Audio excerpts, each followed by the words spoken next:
everybody, and welcome to Reviews That Don't Matter with Jessica Hitt. My name is Jessica Hitt, and on today's episode, we are going to be talking about, of course, Back to the Future Part 2. Last Thursday, I decided to review Back to the Future, which I have seen previously, but it's been years and years, so if you have not seen that, go watch that and come back to this one, because I'm going to be watching the whole trilogy of Back to the Future. I was unsure if I had seen Part 2 and Part 3, but now I definitely know that I've never seen Part 2. I don't remember any of this stuff from anything. So let's just get into it. Back to the Future Part 2 has the same cast, except, of course, they do recast, Marty McFly's girlfriend. Elizabeth Shue now plays, instead of Claudia Wells, plays Jennifer. And so they reshoot that whole last scene of the last movie to the first scene of this movie. And that's basically, it keeps just going straight in, and it's a little weird, because they look similar, but, you can definitely tell it's a different person, and I feel like I've heard the story of why she was recast, but I don't remember exactly why, and so basically, the movie starts with the end of the last movie, and they end up going to the future because something that the McFly's kids do is terrible. So instead, they go to the future this time, and we spend probably the first third of this movie in the future, and I don't like any of it. I really don't. Like, the beginning of it's terrible. All of it's terrible.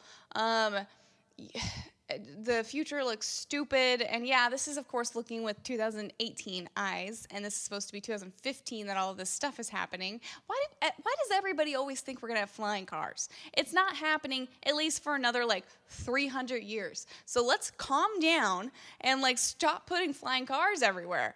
At least iRobot did, self-driving cars, and that's happening, but we're not getting flying cars, you guys, so please stop putting that in there. And I get it, when you're in 85, you had no clue what the future was going to be like. You thought it was going to be something like that. It's not. It's worse.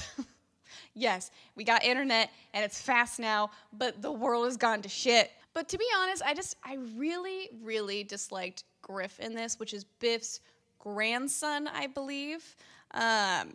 Yeah, grandson, and it was so over the top, and I know that it was meant to be, but it was the annoying type of over the top that made me want to turn off the movie. It was like nails on a chalkboard. It was so bad, the whole storyline, and for me, I was so over this movie. I was are we gonna spend the entire time in the future? Because I'm over this. It's bad. This is bad. And then they go back to present time, and they're slowly figuring out all of this stuff changed because we saw, of course, and there's going to be spoilers in this, so just warning you, except for this movie is 30 years old, so it's your fault. Basically, the audience has seen that Biff has discovered the time machine, the DeLorean, and he goes back with a sports almanac and gives it to his younger self to go bet on a horse race so he can become a billionaire or whatever, and then basically, rule the world in a way. And so the whole thing, the present, 1985, basically just gets apocalyptic just because Biff got rich. And that's when I started enjoying it. I liked this weird sort of, it's like a dystopian present. It was so cool. I really did like that. And then you see how he's manipulated certain things. Now he's married to Marty's mom, but they're not disappearing because technically she's still married George McFly, but he was killed by Biff, which you find out later on. And then they go back to 1955, which is from the first movie, and basically it's they're trying to get the sports almanac from Biff, but then also not to cross paths with the first movie's iteration of them going back in time and making sure that George McFly and his mom meet. And so that was really fun. I actually really enjoyed that. I do think maybe it was a little long in that aspect to where it kind of felt like, oh, you got the sports almanac? No, you don't have the sports almanac. And it just kind of kept going back and forth. I'm like, okay, let's end this. Let's do this. And then at the very end, something happens, and Dr. Emmett Brown, Christopher Lloyd's character, disappears in the DeLorean. And Marty McFly has this guy comes up in 1955 because he's stuck in that year and is basically we've had this letter for 100 years or whatever, and you need to open it. And so we find out that, of course, the DeLorean and Emmett Brown is stuck in the Wild West. And then at the end of the movie, you get like previews for part 3, which I think is really interesting that they filmed them back to back. And it was like coming out in 1990 or whatever, whenever it came out. I mean, basically, that's like the precursor to end credit scenes in like all of these cinematic universes, right? So overall, this movie was just like, it was really frustrating until it got really good. And I actually don't really know what the response, the critical and fan response is to part 2. I know, of course, people love the first Back to the Future, and I feel like people really like part 3. I do not know what people say about part 2. I didn't do any research on that, so like I could be like, everyone could love this, and then I could be the one person who's dogging on the first part of this movie, and everyone's gonna attack me in the comments. But you know, I just can't help but hate what they did in the future, and I think it only works when they were in the present or the past, in my opinion. And I do think it's really interesting that they did part 2 and part 3. Basically, they must have filmed them back to back, because when they put out part 2, they had all of these scenes that they could show at the end of this.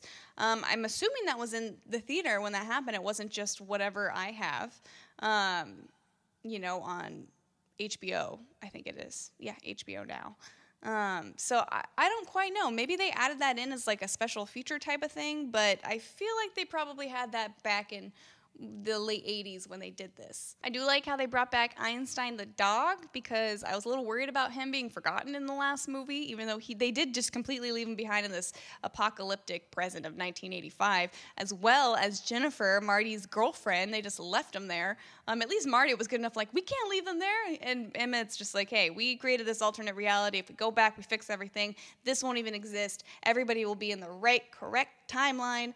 And so hopefully they can get it fixed, because they left her on a porch in a place that people are just like shooting at people and their houses, and like it's a whole thing. So like I don't quite get that. But hey, they just needed to ditch the dog and the girl, because they're dead weight apparently. Only Marty and Dr. Brown can do this. Okay, you guys, I hope you liked this review. If you did, give it a thumbs up. Comment down below. What are your thoughts on Back to the Future Part 2?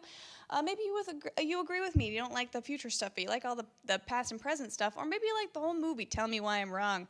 Also, don't forget to subscribe. I make videos Monday through Friday. You saw this last Monday, I did the Westworld premiere. Every Monday I'll be coming out with a new review on the Westworld episode. So if you're watching that, come on Mondays to watch me talk about it. Also, tonight, we are watching Avengers Infinity War Part 1. That's not really, there's no Part 1 technically, and I don't really know the name of the 4th Avengers movie, but Infinity War, we're watching that tonight, so you will be getting a review about that tomorrow. Also, next Thursday, we are doing Back to the Future Part 3, so come back for that one. And then Thursdays are basically going to be Throwback Thursdays, where I watch an older film that I haven't seen, or at least haven't seen in a long time, from the 80s, 90s, 70s, and we're going to be reviewing them. So come back on Thursdays and also the rest of the week, because I need the views. Okay, bye.